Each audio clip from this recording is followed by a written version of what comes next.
तो फिल्म की शुरुआत होती है और हमें एक आदमी को दिखाया जाता है जिसका पूरा मुंह प्लास्टर से कवर है और नाक में उसके 2 पाइप्स लगे हैं। दूसरी तरफ ही एक आदमी जिसका मुंह नहीं दिखाया जा रहा, वो केमिकल्स मिक्स करता है और उस प्लास्टर वाले आदमी के नाक के अंदर डाल देता है एक फनल के जरिए, और यहाँ वो आदमी तड़प तड़प कर मर जाता है। जूम आउट करके दिखाया जाता है कि उस आदमी को जबरदस्ती एक अजीब सी चीज के ऊपर बांधा गया था। जब उस किलर को लगा कि वो आदमी तड़प तड़प कर मर गया है तो उसने एक बड़ा सा हथौड़ा उठाया और उसके फेस के प्लास्टर पर जोर जोर से मारने लगा, और इस तरह उसने प्लास्टर के साथ साथ उस आदमी का फेस भी क्रश कर दिया। तो उसके बाद सीन कट होकर हमें जेनिफर नाम की एक सुपर मॉडल को दिखाया गया। जेनिफर की बहुत बड़ी फैन फॉलोइंग थी और हम देखते हैं कि ज्यादातर एड्स और पोस्टर्स में हमें जेनिफर ही दिखाई जा रही है। जेनिफर अपनी लाइफ और सक्सेस के सबसे अहम दिन एंजॉय कर रही है और उसे बिल्कुल आइडिया नहीं है कि आगे वाले दिन उसके इस तरह अच्छे और रिलैक्स नहीं होंगे, क्योंकि हम देख पा रहे हैं कि कोई उस पर नजर रखे हुए है। वो चाहे घर पर है, किसी पार्टी पर है या किसी अपने शो पर, कोई उस पर नजर रख रहा है। यहाँ तक कि कोई उसके सारे इंटरव्यूज भी सुनता है, लेकिन हमें अभी तक उसका फेस नहीं दिखाया गया। ऐसे ही एक शाम जब जेनिफर पार्टी करने के लिए क्लब के अंदर आती है तो वो आदमी उसकी ड्रिंक पे कुछ मिला देता है। जेनिफर जैसे ही वो ड्रिंक पीती है तो उसे घबराहट होने लगती है और वो पार्टी से निकलकर बाहर आ जाती है, और मौके का फायदा उठाकर वो आदमी उसे बेहोश कर ले जाता है। उसकी जब आंख खुली तो वो एक बेड पर थी। सामने विंडो का व्यू बहुत ही ज्यादा खूबसूरत था, लेकिन असल में आर्टिफिशियल था। उसने जैसे ही इधर उधर मुड़कर देखा तो उसे पता चला कि असल में वो तो एक सेल के अंदर बंद है।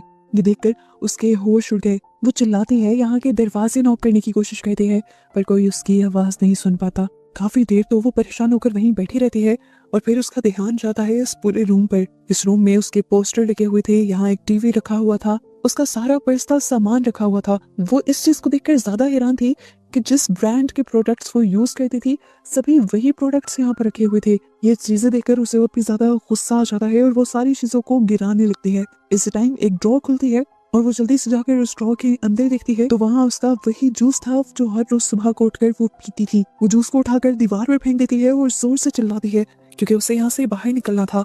जेनिफर अब बेकाबू होने लगी थी, इसीलिए वो आदमी इस कमरे में एक स्लीपिंग गैस छोड़ देता है, जिसकी वजह से जेनिफर दोबारा से बेहोश हो जाती है। जब जेनिफर को होश आया तो उसने अपने आप को उसी स्टैंड के ऊपर बंधा हुआ पाया जिसके ऊपर मूवी के स्टार्ट में हमने एक आदमी को बंधा हुआ देखा था। जेनिफर के हाथ पांव यहाँ तक के सर भी उसका यही बंधा हुआ था। इस टाइम वो किलर उसके सामने बहुत सारी वीडियोस चलाने लग जाता है अपने सभी विक्टिम्स की, जिनको उसने तड़पा तड़पा कर मारा था। किसी का मुंह क्रश कर तो किसी को एसिड पिलाकर, तो किसी के सारे दांत निकाल कर उसे तड़पा तड़पा कर मारा था। आखिरी वीडियो तो बहुत ही ज्यादा भयानक थी।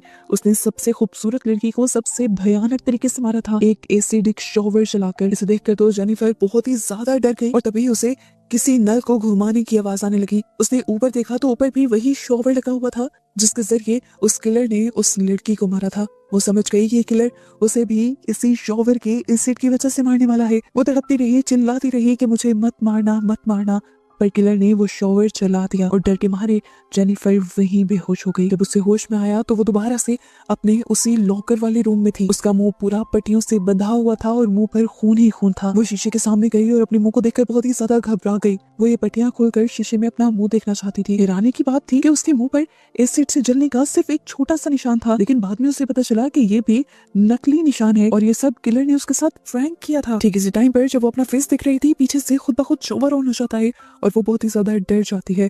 और यहाँ हमें पता चलता है कि असल में वो साइकोपैथ किलर पहले जेनिफर को मेंटली टॉर्चर करना चाह रहा है। वो अब वॉशरूम से निकलकर बाहर आ जाती है और उसके बाहर आते ही यहाँ पर एक और ड्रॉ खुलती है। उस ड्रॉ के अंदर जेनिफर का नया मैगजीन था और साथ ही एक नए लॉकर की चाबी भी थी। वो इस मैगजीन के साथ उस लॉकर की की को भी उठा लेती है और जब वो लॉकर खोलती है तो वहाँ पर एक बहुत ही खूबसूरत ड्रेस था। जेनिफर समझ गई कि किलर चाहता है कि जेनिफर वो ड्रेस पहने, लेकिन वो इस ड्रेस को पहनने से इनकार कर देती है और बहुत ही बदतमीजी करती है, जोर से चिल्लाती भी है। और जेनिफर की इन हरकतों की सजा देने के लिए किलर यहाँ पर एक अजीब सा साउंड चला देता है जो जेनिफर के दिमाग में लग रहा था और जेनिफर बर्दाश्त नहीं कर पाती। किलर यहाँ पर भी नहीं रुकता और इस रूम की लाइट को भी इतना शार्प कर देता है कि जेनिफर की आंखों में वो चुभने लग जाता है। इन वस्तु से तंग आकर वो उठकर उस कैबिन के पास चली जाती है और ड्रेस को निकाल लेती है। किलर भी उस साउंड को बंद कर देता है और लाइट को नॉर्मल कर देता है। ये देखते हुए जेनिफर दोबारा मौके का फायदा उठाती है और किलर के लगाए गए कैमरा के सामने जाकर उस ड्रेस को फाड़ देती है। किलर ने दोबारा उसे टॉर्चर करने के लिए वही हर पास माया। उसे दोबारा से साउंड को ऑन कर दिया और लाइट को तेज कर दिया। लाइट से पूछने के लिए तो वो बेड के नीचे चली गई, जहाँ उसे एक फाइलर मिला और उसने इस फाइलर से अपने आप को मारने का सोचा। इससे पहले कि जेनिफर अपने आप को मार देती, ठीक उसी टाइम पर किलर ने वो साउंड और लाइट बंद कर दिया, जिससे साफ पता चल गया कि वो जेनिफर को इस तरह मारना नहीं चाहता और इस तरह जेनिफर को भी अपने आप को बचाने का एक हथियार मिल चुका है। अब वो इसी फाइलर को इस्तेमाल करते हुए ऊपर का एक एयर वेंट खोलने की कोशिश करती है और यहाँ से भागने की ट्राई करती है, लेकिन जैसे ही एयर वेंट के अंदर जाती है तो वहाँ उसे एक लड़की का टूटा हुआ नेल मिलता है। वो समझ आती है कि पहले भी जितनी लड़कियों को उसने यहाँ पर लाकर रखा होगा उसमें से किसी एक ने बचकर यहाँ से जाने की कोशिश की होगी, लेकिन वो पकड़ी गई होगी। लेकिन वो हौसला नहीं हारती और वेंट के अंदर चढ़ जाती है। इससे पहले कि वो आगे बढ़ पाती, दरमियान से वेंट टूट जाती है और किलर उसे दोबारा पकड़ लेता है। किलर ने दोबारा अब उसे उसी चेयर पर लाकर बांध दिया था जहाँ पर वो सबको टॉर्चर करता था। इस मर्तबा जब जेनिफर को होश आया तो वो रोने लगी, किलर से अपनी जान की भीख मांगने लगी। उसने ये भी कह दिया कि तुम्हें जितना भी पैसा चाहिए मैं तुम्हें दूंगी, तुम्हें कोई काम चाहिए, जो भी चाहिए मैं तुम्हें दूंगी। पर किलर को अगर ऐसा कुछ चाहिए होता तो वो पहले ही मांग लेता। किलर उसकी बातों को इग्नोर करते हुए अपना फ्रिज खोलता है और उसका फ्रिज इंतहाई भयानक है। उसमें इंसानों के बॉडी पार्ट्स रखे हुए हैं। वो इन्हीं बॉडी पार्ट्स में से एक नाक, एक कान और एक आंख निकाल कर थोड़ा सा पानी डालकर उन्हें ग्राइंड कर देता है और एक अजीब सा लिक्विड बनाकर वो जबरदस्ती जेनिफर के मुंह में फनल लगाकर उसमें डाल देता है और वो जेनिफर को पिला देता है। जेनिफर रोती चिल्लाती रह जाती है पर उस इंसानी जिस्म के हिस्सों से बने हुए शेक को बाहर नहीं निकाल पाती। जेनिफर इस डर से दोबारा बेहोश हो गई और अब जो जेनिफर के मुंह के साइड पर वो अजीब सा शेक लगा हुआ था, किलर ने कॉटन बड से उसे साफ किया और खुद चाट लिया और ऐसे हमें पता चला कि वो कैनिबल भी है, यानी इंसानों को खा भी जाता है। इसके बाद वो अब जेनिफर को उठाकर उसके पहले वाले रूम में छोड़ आया और खुद बाहर आ गया। हमें दिखाया गया कि जेनिफर के बेड के सामने एक बहुत बड़ा जेनिफर का पोस्टर लगा था। असल में वो पोस्टर नहीं था बल्कि 2-वे मिरर था, जिसकी वजह से किलर उसके हर एक सेकंड पर नजर रख रहा था। खैर अब जेनिफर तो सोई हुई है, टाइम पास करने के लिए वो जेनिफर के इंटरव्यूज निकाल लेता है और गौर से उन्हें देखने लग जाता है। काफी घंटों बाद जब जेनिफर को दोबारा से होश आता है तो वो अपनी रूम की दीवार के दूसरी तरफ से थोड़ी सी रोशनी को आता हुआ देखती है। गौर करने पर उसे पता चलता है कि वहाँ कुछ लिखा हुआ था। उससे पूछा जा रहा था कि तुम कौन हो। जेनिफर जल्दी से उसके पास गई और उसने वहाँ पर स्क्रैच हुई दीवार की दूसरी बार देखा तो वहाँ पर भी एक कांच के सेल में एक लड़के को कैद किया गया था। वो समझ गई कि ये भी उसी किलर का काम है। यहाँ पर ये दोनों एक दूसरे से बातें करने लगे और जेनिफर को पता चला कि केज की दूसरी तरफ गैरी नाम का एक इंसान है। किलर भी इन दोनों के ऊपर नजर रखे हुए था। वो जानता था कि ये दोनों बातें कर रहे हैं, इसलिए वो यहाँ की लाइट ऑफ कर देता है और ये दोनों एक दूसरे को देख नहीं पाते। लाइट उसने इसलिए भी ऑफ की थी क्योंकि वो जानता था कि जेनिफर को अंधेरे से डर लगता है और ये बात जेनिफर ने अपने एक इंटरव्यू में बताई थी। दूसरी तरफ जो गैरी लड़का था उसके पास एक माचिस थी और वो यहाँ पर माचिस की तीली चलाकर जेनिफर को थोड़ी सी रोशनी दिखाता है, जिससे जेनिफर भी ज्यादा पैनिक नहीं होती और ये दोनों बातें भी कर पाते हैं। अब यहाँ पर इन दोनों को ये भी खुशी हो रही थी कि दोनों ही इस जहन्नुम में अकेले नहीं हैं। वो आदमी मिरर के दूसरी तरफ की सिल्वर कोटिंग को अच्छी तरह से रिमूव कर देता है ताकि वो पूरी तरह से जेनिफर को देख पाए। गैरी के साथ अब जेनिफर का डर आधा हो गया था। दूसरी तरफ हमें दिखाया गया कि वो किलर बहुत ही ज्यादा साइको है। वो सिर्फ इंसानों पे नहीं बल्कि मासूम जानवरों के ऊपर भी अजीबोगरीब एक्सपेरिमेंट कर रहा है और उन्हें टॉर्चर कर रहा है।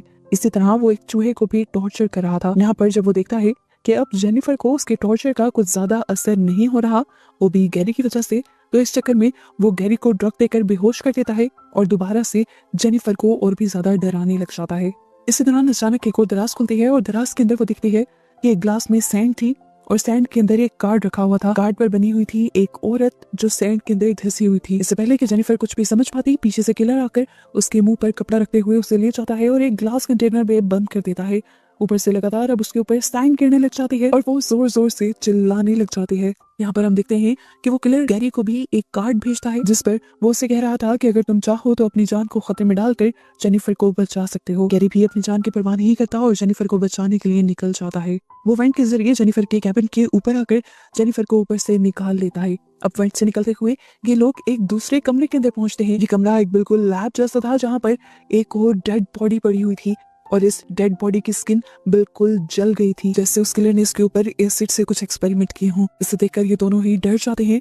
ये लोग बहुत मुश्किलों से अपनी जान बचाकर यहाँ तक निकले थे। अभी इन्होंने हिम्मत की थी तो इन्हें लगा कि ये लोग आगे भी हिम्मत करके अपनी जान बचाकर यहाँ से निकल सकते हैं और सच में इनकी सोच काम भी कर रही थी। ये लोग यहाँ से निकलकर एक गिराज तक भी पहुंच गए जहाँ पर इन्हें एक गाड़ी नजर आई। दोनों ही उस गाड़ी के अंदर बैठ जाते हैं और गैरी जल्दी से उस गाड़ी को चलाते हुए सामने गाड़ी के शटर को तोड़ते हुए गाड़ी बाहर भी निकाल लेता है। इनको लगा कि ये लोग बच निकले, लेकिन ये सब सिर्फ इनका एक वहम था और किलर का एक ट्रैप था। गाड़ी के अंदर भी स्लीपिंग गैस थी और किलर बड़ी आराम से उस स्लीपिंग गैस को रिलीज करके इन दोनों को बेहोश कर देता है। यहाँ जेनिफर को दोबारा जब होश आया तो वो उसी एक्सपेरिमेंट टेबल के ऊपर जागी। इस टाइम एक गन उसकी कनपट्टी पर रखी गई थी और एक गन बिल्कुल उसके हाथ के पास थी और उसका वो हाथ सिर्फ ट्रिगर दबाने जितना छूटा हुआ था और ट्रिगर के सामने उसकी प्यारी डॉग थी।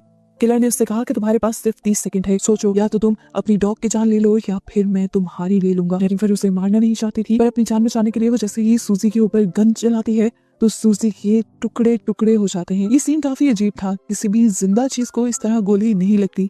जेनिफर को भी पता चलता है कि यहाँ पर ये उसकी असली डॉग नहीं थी। किलर एक और मर्तबा उसके माइंड के साथ गेम खेल गया था। जिस कंटेनर में उसे अपनी डॉग नजर आती है वो इस कंटेनर को खोलने की खड़खड़ाने की कोशिश करती है, पर यहाँ पर दोबारा बेहोश हो जाती है। अब की बार जब उसे होश आता है तो वो देखती है कि उसके कपड़े बदले गए हैं और वो एक दूसरे सेल के अंदर है, उन्हीं सेल्स के अंदर है जहाँ पर उसे पहले रखा गया था। उसने देखा कि दूसरे वाले सेल के अंदर अब गैरी भी होश के अंदर था और ये दोनों दोबारा एक दूसरे से बातें करने लगते हैं। किलर एक सेकंड के लिए इन दोनों के सेल के दरमियान के दरवाजे खोलता है और जैसे ही ये लोग दरवाजे के पास आने की कोशिश करते हैं किलर वो दरवाजे फौरन बंद कर देता है। किलर इन्हें उस हद तक टॉर्चर कर रहा था जहाँ तक ये सोच भी नहीं सकते थे। इस मर्तबा दोबारा जेनिफर के रूम के अंदर एक ड्रॉर खुली और उस ड्रॉर के अंदर एक और ड्रेस थी। जेनिफर समझ गई थी कि वो किलर किसी भी घटिया हद तक जा सकता है, इसलिए उसने किलर की बात मानना जरूरी समझा और उस ड्रेस को पहन लिया। उस ड्रेस को पहनते ही किलर एक बहुत ही अजीब काम करता है, उसके और गैरी के सर के दरमियान वाला दरवाजा खोल देता है और जेनिफर फौरन भागकर गैरी के पास चली जाती है। किलर की सोच के ठीक मुताबिक यहाँ पर किलर एक वीडियो प्ले कर देता है, जो वीडियो बहुत ही ज्यादा भयानक थी। एक लड़की की वीडियो जिसको उसने अजीबोगरीब तरह से टेबल से बांधा हुआ था और उसके मुंह के साथ साथ उसके जिस्म की कई ओपनिंग्स को सिया हुआ था। ये सब देखकर गैरी बहुत ही ज्यादा डिस्टर्ब हो गया और उसने यहाँ से कुछ चीजें उठाते हुए यहाँ के मॉनिटर तोड़ दिए और यहाँ के कैमरास भी। ये देखकर अब किलर को भी गुस्सा आ गया और वो आकर गैरी को खींचते हुए यहाँ से ले गया। अगले ही पल अब दूसरे मॉनिटर में जेनिफर को गैरी की वीडियो दिखाई जा रही थी जहाँ पर वो किलर गैरी को डिस्टर्ब कर रहा था, उसे टॉर्चर कर रहा था। जेनिफर रोती रही, चिल्लाती रही, यहाँ तक कि सदमे में दोबारा बेहोश हो गई। उसे इस मर्तबा जब होश आया तो वो दोबारा उसी केज में थे। ये लोग एक्सपेरिमेंटल चेयर्स के ऊपर बैठे हुए थे, या कह लें कि इन दोनों को ही एक्सपेरिमेंटल चेयर्स के ऊपर एक साथ बांधा हुआ था। इस टाइम भी उनके सामने मॉनिटर पर एक वीडियो चल रही थी जिसमें दिखाया गया कि एक माँ अपने ही बेटे को अब्यूज कर रही थी और वो बच्चा अपनी माँ की वजह से बहुत ही ज्यादा डिस्टर्ब था। इन सारी चीजों की वो औरत वीडियो भी बनाती थी और ये सब कुछ बहुत ही ज्यादा डिस्टर्बिंग था। हम देखते हैं कि एक दिन वो बच्चा गुस्से में अपनी माँ को ही कई मर्तबा स्टैब करके मार देता है और फिर उनकी फोटोज भी बनाता है। ये सब अब उसने भी रिकॉर्ड किया है और हमें ट्विस्ट पता चलता है कि वो बच्चा कोई और नहीं बल्कि किलर ही था और अब वो अपनी मॉम के किए हुए का बदला और अपने साथ हुई ज्यादतियों का बदला इन लोगों को टॉर्चर करके ले रहा था।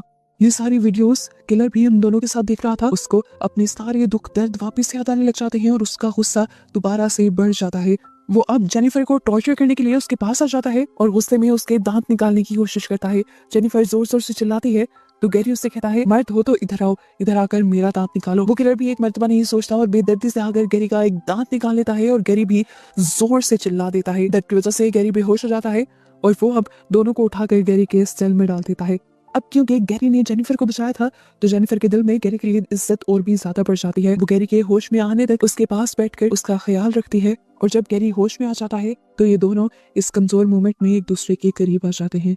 करीब आने के बाद जेनिफर दोबारा से सो जाती है और अब हमें दिखाया जाता है कि गैरी वहां से उठकर साइड पर हो जाता है और अब अपना एक कार्ड निकालते हुए उसे स्कैन करता है और ये दरवाजा खोलकर ऊपर चला जाता है। और एक बहुत बड़ा ट्विस्ट हमें ये रिवील होता है कि जहां पूरी मूवी में हम गैरी को एक विक्टिम समझते आए थे, असल में वही असली किलर था। गैरी वही बच्चा था जिसकी टॉर्चर होने की वीडियोस हमने देखी थी और वो ये सब अपने भाई के साथ मिलकर कर रहा था।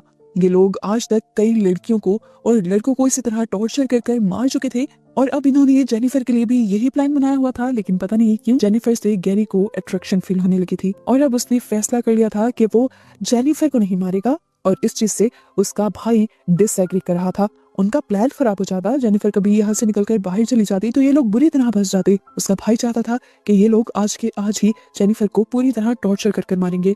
ये बात सुनकर गैरी भी गुस्से में आ जाता है और किचन में पड़ी हुई ही नाइफ से अपने भाई को ही स्टैब कर देता है और फिर उसकी बॉडी को जाकर बाथ टब में रख देता है। इसके बाद गैरी अपने सभी शिकार की फाइल्स को निकाल कर देखने लग जाता है और जेनिफर नाम की नई फाइल भी बनाता है। और जब वो इन सबको देख ही रहा होता है तो अचानक से उसी घर में नॉक होता है। वो जल्दी से सारी फाइल्स को छुपाते हुए बाहर जाता है तो बाहर पुलिस ऑफिसर्स आए थे जेनिफर के बारे में ही इन्वेस्टिगेशन करते हुए। वो अब गैरी से उसके बड़े भाई के बारे में पूछते हैं क्योंकि इन्हें भी गैरी के बड़े भाई के ऊपर शक है। लेकिन गैरी यहाँ पर साफ मना कर देता है कि उसका भाई तो घर पर है ही नहीं और काफी दिन से घर आया भी नहीं है। गैरी से कुछ इंपॉर्टेंट इन्फॉर्मेशन लेने के बाद पुलिस वाले यहाँ से जाने ही वाले थे, पर अचानक से उन्हें याद आता है कि आज उनका कोई इंपॉर्टेंट मैच आ रहा है जिसके लिए वो टीवी ऑन करवा देते हैं। ये लोग स्कोर देखने लग जाते हैं और गैरी इनके लिए पानी लेने के लिए किचन में चला जाता है। अचानक ही वहां पर ऐड आ जाता है। ये लोग चैनल चेंज करते हैं तो वहां इन्हें जेनिफर की सीसीटीवी फुटेज मिल जाती है। ये देखकर ये लोग शॉक हो जाते हैं और इन्हें पता चल जाता है कि गैरी ही असली मुजरिम है जिसने जेनिफर को पकड़ कर रखा हुआ है। इससे पहले कि वो गैरी को पकड़ पाते, गैरी यहाँ पर अपनी बड़ी सी गन लेकर आता है और एकदम से इन लोगों को शूट करके मार डालता है। इसी दौरान उसने देखा कि गोलियों की आवाज से जेनिफर भी जाग चुकी थी। वो भागकर जेनिफर के पास जाता है और कहता है, जेनिफर उठो, हम यहाँ से भाग सकते हैं, मैंने दोनों किलर्स को मार दिया है। वो अब जेनिफर को लेकर ऊपर अपने घर के अंदर आ जाता है जहाँ जेनिफर पुलिस वालों को ही मरा हुआ दिखती है और उन्हें ही किलर समझ लेती है। इसके बाद वो यहाँ से एक फोन उठाते हुए जल्दी से पुलिस को कॉल करने की कोशिश करती है, पर गैरी समझाता है, जेनिफर नहीं, हम ऐसा नहीं करेंगे, हम पुलिस को कॉल नहीं करेंगे, हम दोनों ने जो कुछ यहाँ पर किया है उसकी वीडियोस बनी हुई है और वो वीडियोस अगर बाहर निकल गई तो तुम बदनाम हो जाओगी, पहले मुझे वो सारी वीडियोस डिलीट करने दो। ये कहकर वो नीचे चला जाता है वीडियोस डिलीट करने के लिए, जबकि जेनिफर ऊपर पुलिस को कॉल मिलाने की कोशिश करती ही रहती है। वो इसी डेड फोन से बार बार पुलिस को कॉल करने की ट्राई कर रही थी और इतने में ही हमने देखा कि एक ऑफिसर जो मरा नहीं था पूरी तरह, वो उठकर जेनिफर के पीछे आकर खड़ा हो गया।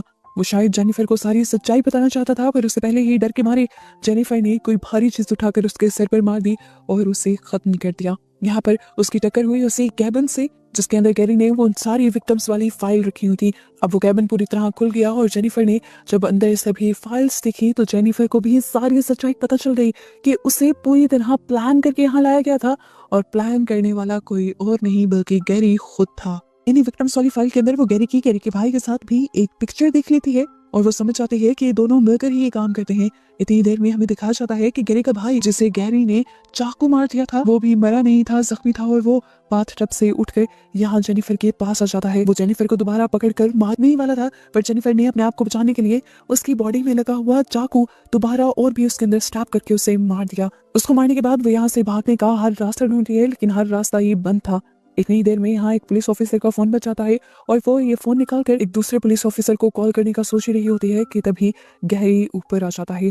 वो जानती है कि गैरी को भी ये नहीं पता कि जेनिफर को सच्चाई पता चल गई है, इसीलिए वो गैरी के करीब जाने की कोशिश करती है और गैरी भी जब उसके करीब आने पर बहकने ही वाला होता है तभी जेनिफर उसके मुंह पर पेस्टिसाइड स्प्रे कर यहाँ से नीचे भाग जाती है जहाँ पर उसे कैद करके रखा हुआ था। उसे उम्मीद थी कि यहाँ पर उसे बचाने के लिए कुछ मिल ही जाएगा और यहाँ उसे मिल जाती है एक गन। ठीक वक्त पर वहाँ पर गैरी भी पहुंच गया और उसने गैरी के ऊपर गन तान कर उसे शूट करने की कोशिश की, पर गन तो उसने रिलोड की ही नहीं थी। गैरी मर नहीं पाया और गैरी ने उसके हाथ से गन छीन ली। गैरी ने अब गन को लोड कर लिया था और वो जेनिफर को मारने ही वाला था, पर जेनिफर ने दोबारा हिम्मत दिखाई और उस गन को उसके हाथ से छीन लिया और उसे ही अब मार डाला और आखिर अपनी जान बचा ली और बाकी सबका बदला ले लिया।